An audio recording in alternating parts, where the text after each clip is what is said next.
Here we are again on our podcast. I'm so super honored to have Jamie Carbaugh with me today.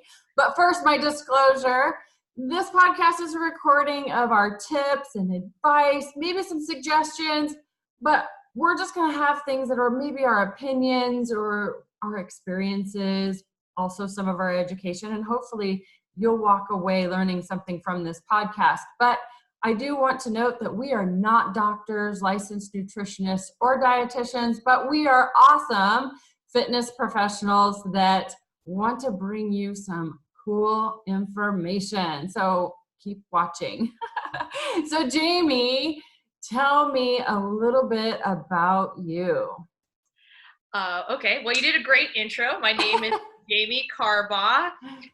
My business is Fitragamuffin. I do live streaming personal training. So I basically meet clients exactly where they are in their home and video conference with them one-on-one, show them movements, give them an exercise workout. So it creates the end of the to-do list, or sitting in the parking lot at the gym for 15 minutes. You pull me up and we work out together, and then we call it a day after that, and you feel energized. I am also a group fitness instructor, so I teach classes within the community, and that's one of my passions as well. So I love meeting people in their home one-on-one, video conference, and then meeting the community here in Spokane.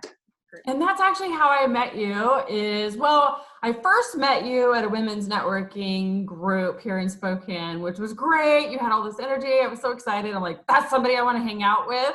But I also went to a couple of your classes, and I just love your classes. I love that you stop and you interact with everybody kind of in between all the moves and just keep everybody moving. But you also you have such a personality that is just, I just want to be around you. I want to hang out with you. I want to learn more from you. You create, I don't know. Stop. I want to, so I went to your first class, and I was like, I went to it with an open mind because I have no rhythm. And I warned you of that before I even started. I was like, I have no rhythm, girl. Though. So, because I didn't know what it was that I would signed up for, but all I know is wanted to go there and I wanted to support you. But I had a tremendous amount of fun, and there were people there of all different levels and experience. But you know what? Every time I would stop and think, oh my gosh, I look awkward, and I turn to look, and people are just smiling and laughing and engaging with you. Yeah. I just got goosebumps because that is exactly what, thank you for saying that, because that's exactly what I want people to feel. And that's what I like about when I teach group fitness. I always try to tell people, look, I have been, even though this is choreographed, I have practiced this for 70 plus times, so if you could see a video of me when I first practiced it, you would be like, oh, okay, now I feel better. But I love just the inviting feel, and knowing that I'm never going to call someone out, and we're just here to move and have fun and smile, because that's a huge part of health. And I like to remind people of that. And that's true. Just move, just get up and move and be open-minded. And we don't have to be perfect. Like, my feet are not connected to my brain at all, but I had a lot of fun and it was memorable. I'm not going to ever forget it. And I tell people about it, that was so much fun. You gotta go give it a try. So, I love your group fitness classes. I think that that's, a must. I throw something like that in your workouts, maybe once a week or every other week. Throw something in there that's a group class for sure, hands down. I love this new concept of live streaming as well. It's a really big thing. In fact, actually, my doctor, that's how he and I communicate, is via live stream. So I feel like that's where we're moving towards, is the live streaming platform. So this is brilliant. I'm fascinated by that when you told me that. So, if I'm in a situation where I'm wanting to start working out, like I haven't worked out for whatever reason, and mostly I think probably the most common one is I'm just too busy, I don't have time.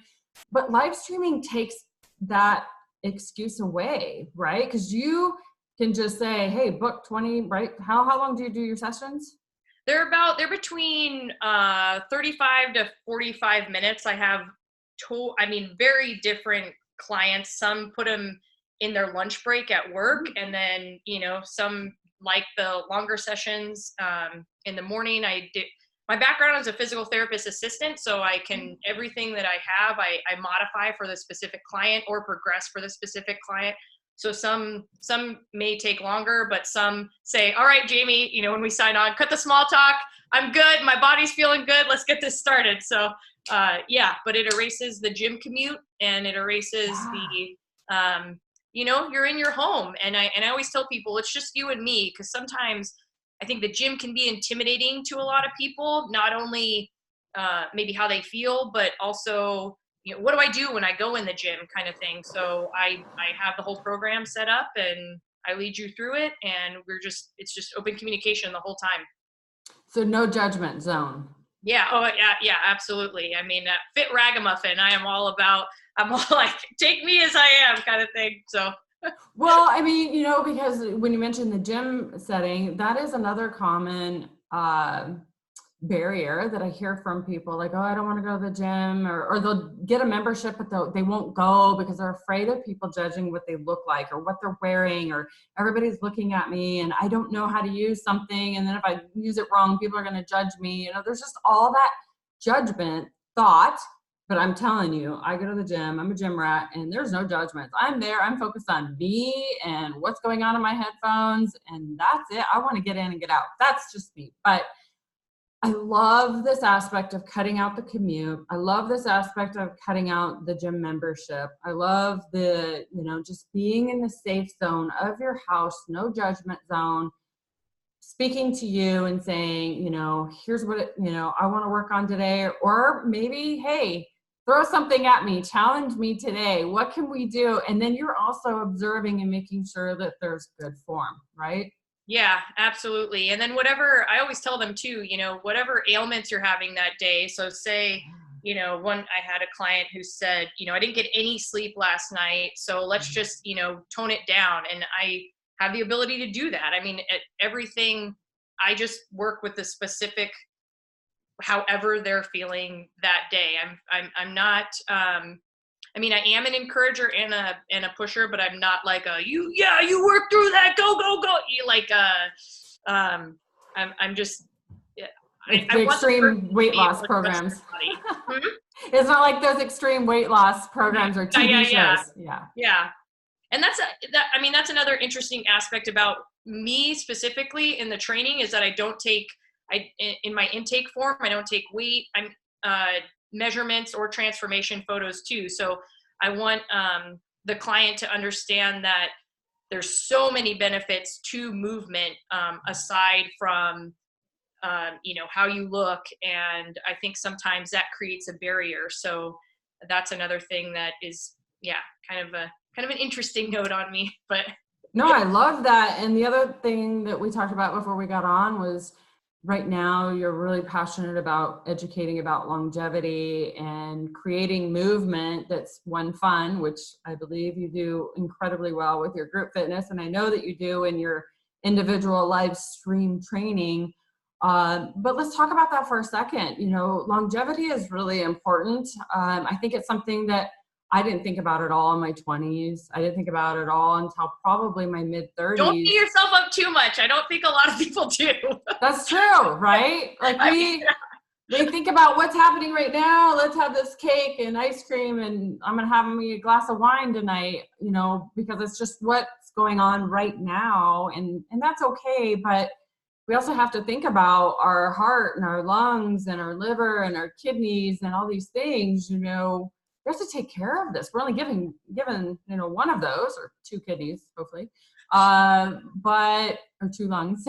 But it's regardless, we got to think about those things and take care of them. And I think movement is a really big piece of that. Yeah. I absolutely agree. So my background is a physical therapist assistant, and I worked with the geriatric population, so 65 and older. So it going into and I was a personal trainer when I was a physical therapist assistant too. So, I had this mindset of like, oh, okay, you have to sweat it out in the gym for an hour or do whatever. And then I come to this population where, we're just trying to get Mrs. Smith to walk 10 feet in her walker, and just getting out of her bed is a chore for her. So, developing the strength and the range of motion, the flexibility to be able to do that, to get to that goal, just completely changed how I approach movement. So now it's, motion is lotion. Walking to the mailbox, everyone has their own journey. So I definitely just try to tell people that, find something fun, find something that moves you, whether it be, like you said in the beginning, group fitness classes. There's a array of group fitness classes along with instructors. Say you didn't like X, class, there's another one that you can try, or another instructor, that one you didn't mesh with, that sort of thing too. But walking on your lunch break, there's a lot of different things that you don't have to be, the person who sweats it out in the gym for an hour. It's not for everyone, but movement is very, very important. So finding movement that moves you. Right. So with your experience working with the older population and seeing probably wiser population. Wiser. In bodybuilding, they call it master. We're masters. In which I like that. I'm like, ooh, yeah, I like that. Like, I'm masters, not old or experienced, but it's masters. But yeah, so working with the masters community or wiser community, I'm sure that you saw individuals that took care of their bodies and then individuals that didn't take care of their bodies. I'm sure that was an eye-opener as well, right? Yeah. It's interesting, actually, in the rehabilitation setting, which I was in. So, Mrs. Smith had a hip replacement, and Mr. Smith Mr. Jones had a hip. One thing that I would really notice was that made a huge difference, which this isn't like scientific based at all, is their attitude. The attitude that they took on with recovery. One person would say, I'm just going to die. I'm giving up, whatever. And then you would have Mrs. Jones or whatever on the other side saying, I'm going to try my best. I'm going to get up every day. I'm going to just, move. And that's what I noticed a huge difference with. I mean, labor was huge. Like even the different, like, so 65 to 100-year-olds is what I would see. And even the difference in, people grew up in industry. And so you're talking hard, laborious work, day in and day out, putting stress upon their body, like war, people coming home. I mean, just such a different lifestyle too, that kind of bred, I don't want to say like this generation, but like fitness didn't start to get, kind of trendy until kind of the 80s or, I mean, you think of Richard Simmons or, Denise Austin was kind of 90s, but like, it's not, our grandparents weren't going to group fitness classes. So it's a very different evolution, as far as kind of what they experienced as well. So yeah, I mean, it was fun though, hearing the stories but for sure seeing a difference in, kind of attitude and just making sure, I walked every day or, just a huge difference. I love that you mentioned attitude. Attitude can apply to anyone. Clients that I work with, I know that when they come to me and they really want change, they really want to move forward and reach a goal. If their attitude is like, not so much, I kind of want this. If it's just real vague and not real defined, then that's kind of how they go about it. The process, it's not defined, it's loosey-goosey, it's not 100%, but you're right. If they come to me and their attitude is, I'm going to get this and I'm specific about it, this is the date I want it by, and they are methodical about it, sure, they're going to have life throw curveballs at them and they're going to fall off, but they're going to come back on because their attitude is 1,000% at that goal, then they reach it. But again, loosey goosey, fall off track. So I love that you mentioned that in recovery too, because I've had many surgeries, and I had my last back surgery. I had back surgery and I was up on stage 6 months later. So my attitude was, I'm going to get on that stage. I may not be like perfect condition, but I don't care. My goal is to get up there on that stage. I can do this. I can prove to myself and everybody else around me that I inspire and educate and train is I can do this, and you can too. So I love being surrounded with people like you that have that attitude, that positive attitude that wants to level up and achieve their goals and not stop. Sadly, I do see a percentage of the population. I just did some events where I see people walking by that, have given up. I mean, truly, they have given up, of all ages, of all genders, all, backgrounds. They've just given up. You can see it. Like, they look like they're in their 30s, but they're, not taking care of their health. And it falls back, I think, to education and understanding. And that's where we need people like you. Yay, go me. No, I'm just kidding. Yeah, I think what's interesting about that too is just to make sure, like, I really want to help the client figure out, what is your goal? Is that, if your goal is to play with your grandkids, then getting a six pack isn't necessarily part of that goal. So let's work on balance. Let's work on flexibility. Let's work on strength, because that is going to enable you to help chase your kids and do that stuff. But I try to shift from, is society telling that that's what you need to be, or is putting on your pants in the morning? Like, I had a client that said, has had a certain aesthetic goal for a long time. And then when I started working with her, I tried to shift her into, how are you feeling? Mm-hmm. So when we work out together, on days that we work out, are you more energized? So I think that people tend to say, or, folks tend to say, oh my gosh, this isn't working, but it's because they maybe only focused on an aesthetic goal, mm-hmm. when there is improved energy. Or like my client said back to me, I was in my room, I was in a dressing room, and I lifted one of my legs up and I was able to balance. I've never been able to do that, mm-hmm. So that was really exciting, because for her, that was so big, mm-hmm. going into, shifting from 50 to 60 to 70.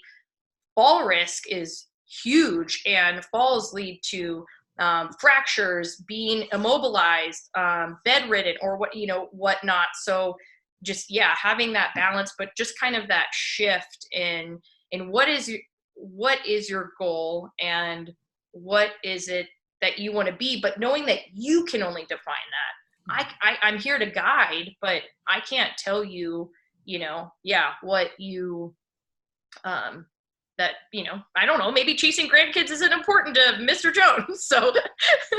Right. Yeah. And that's what I call a motivating factor. I really push my clients to really drill down their own motivating factor. And that motivating factor needs to be intrinsic. It needs to be internal mostly. I do like to have something extrinsic, like a measurement, or a pant size, or a dress size, or a number on the scale, but I don't put a lot of emphasis or weight on that, no pun intended. Because when I started my journey, I wanted to be 118 pounds because I wanted to be my high school weight again. Well, I'm 131 pounds today. I love my curves. I love my body. I'm strong. I'm flexible. I love the way I feel inside, the energy and what I can accomplish in a day. It's so much better than 118 pounds. If I was 118 pounds, I would feel like crap. I'd be grumpy all the time. I would be irritable all the time. My bones would probably hurt. My joints would hurt. So you're right. It's about, but that's part of the journey too. I think initially most people are like, oh, I want to be my college weight, or I want to be my high school weight. and I work with that, but over time I evolve, just like you. I evolve that, and let's focus on how you're feeling. What does it feel like after you work out? Lots of energy, right? Yay. So I love that you do that for your clients. Now, how does someone reach out to you? How would someone get a hold of you? I am my alter ego. No, my brand is Fitragamuffin. So I am Fit, Fit. Now I have to spell it Ragamuffin. So yeah, like a ragamuffin. And I am Fitragamuffin on Facebook, Instagram, Twitter. I just tried out, what's the other one, TikTok the other day. I'm like, oh, kids these days. But my website is fitragamuffin.com, and that is where you can schedule a free 50-minute consultation with me, just seeing if, we mesh, if that's over the phone. And yeah, I'm trying to think if I'm on anything else. I don't know. Yeah, I'll grab all your links and I'll put them underneath this video so that way everybody can just click away on them. But Fitragamuffin@gmail too. That's another one if you want to email me too. I love your social media. I follow you on, I know Instagram for sure and Facebook. So I love what you post. I love that you really deep dive on topics or things that are on your mind or things that are probably popping up for your clients or whatever. But I love following you, and you're very authentic. You're open and authentic, which is relatable, and people can get to know you and relate to you and builds trust, and I love it. So you got a solid thank you. Yeah. Solid social media. I love art as well. So I'm I'm a mom, I'm a military spouse, and I also like to gear people towards we're so much more than a body. And sometimes I think on social media, it can get overwhelming with maybe comparing yourself to other people and knowing that you can still improve your blood pressure or heart rate, but maybe you don't look like the person next to you, but so, it's all that whole comparison trap game stuff. Yeah, that is a whole nother topic for sure. I know. But another podcast. Yeah, comparisonitis is just I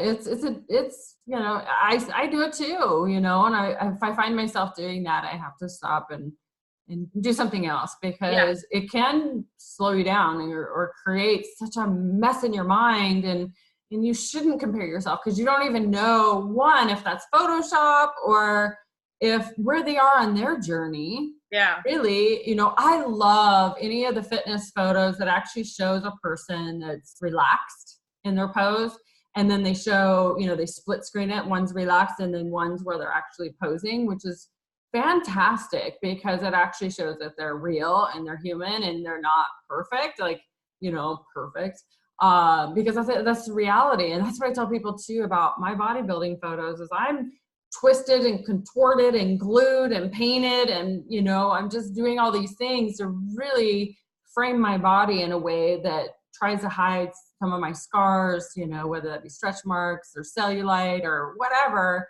It's just part of the process and something I've learned, and it's a skill, but it's not reality. Reality is I am human and I do have my flaws, and but I love that you talk about stuff like that. You're real, you're authentic, and it's good.